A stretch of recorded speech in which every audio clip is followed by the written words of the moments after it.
She walked into the bank, smiling like any other morning, expecting a simple withdrawal. But something felt off. The tellers hesitated, their eyes shifting nervously, their smiles forced. Every question she answered was met with suspicion, every move questioned. Her heart raced, not because of the money, but because of the silent judgment in the room. Why were they treating her this way? She had come here countless times, yet today she felt invisible. Something was about to happen that would flip the entire branch upside down. Would they realize who she truly was before it was too late? She wasn't just any CEO. She had built her company from the ground up, long hours and sleepless nights forging every deal herself. Friends knew her as confident, compassionate, and unshakable, a woman who carried both authority and grace effortlessly. At home, she enjoyed quiet mornings with coffee on the balcony, laughter with her young niece, and the small joys that reminded her life wasn't just about work. Today, she walked into the bank with the same routine as always, a small withdrawal to cover a few personal errands. Yet something in the air felt different. The usual friendly smiles were missing, the staff's glances lingered too long, their questions sharper than before. She sensed hesitation, not because of her credentials, but because of how she looked. A quiet tension hovered, subtle yet unmistakable. Her intuition whispered that this wouldn't be ordinary. This ordinary morning might spiral into something she hadn't expected, a moment that would reveal the harsh reality of bias even in places she thought she belonged. How could a simple banking transaction turn into a test of patience, dignity, and resilience? She approached the counter, handing over her withdrawal slip with a polite smile. The teller's eyes darted nervously, and a heavy pause hung in the air. I'm sorry, can you please show another form of ID? The teller stammered. She handed over her badge and ID, expecting routine verification. But instead of relief, confusion crept across their faces. Minutes stretched like hours. Questions that should have been simple were now twisted with suspicion. Are you sure you're authorized? Another employee asked, leaning in too close. She felt the room tighten around her, whispers brushing her ears. The humiliation wasn't loud, but it was sharp. Every eye that should have acknowledged her authority instead questioned her presence. Her patience, practiced over years of boardroom battles, began to simmer. She tried to remain composed, answering every query calmly, yet inside, a storm of disbelief and frustration roared. The bank manager appeared, clipboard in hand, reviewing her credentials as if she were an imposter in someone else's life.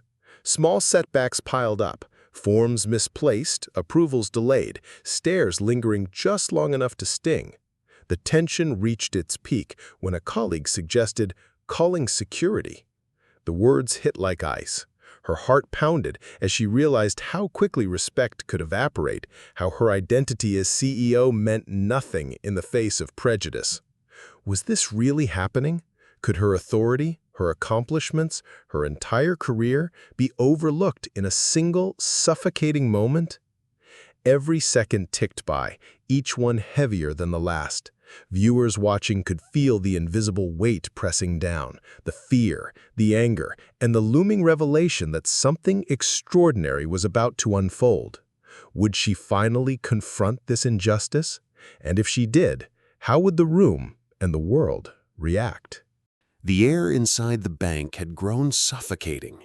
Every explanation, every credential she offered was brushed aside as though her identity were an elaborate act. Finally, the manager's voice cut through the silence.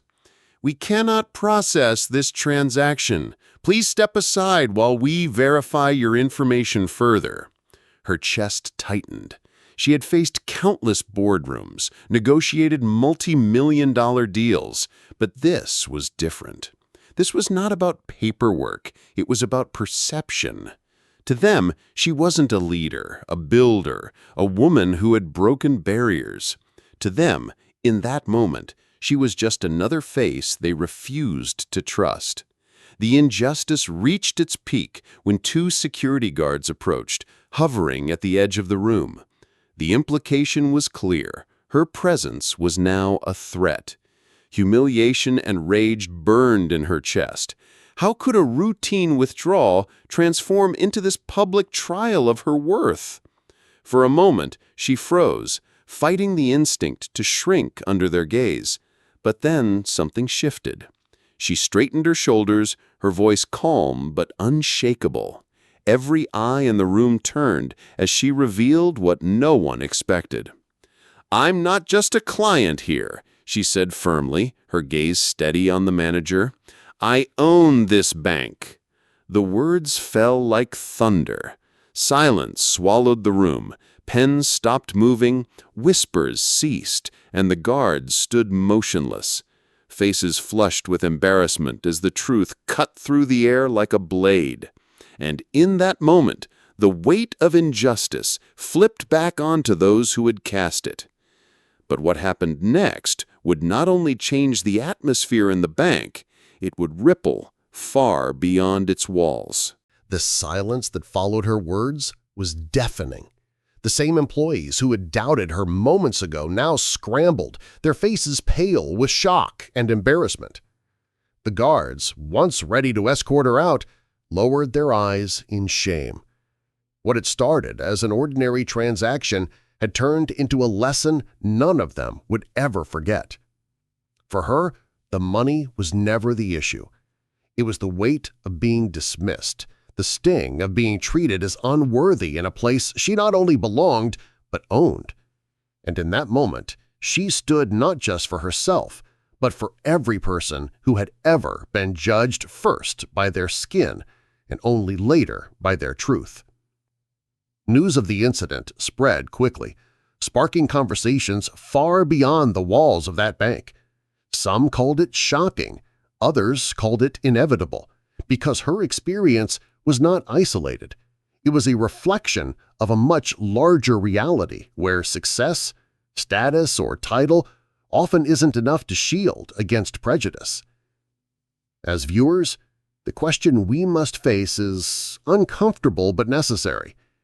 How many times has this story played out unseen, without the reveal, without the authority to silence the bias? Her courage forced the world to pay attention, but countless others walk away unheard, unseen, unacknowledged. This story may have ended with a powerful revelation, but the fight against racial injustice is far from over. The next time you witness it, will you stay silent, or will you be the one who speaks up?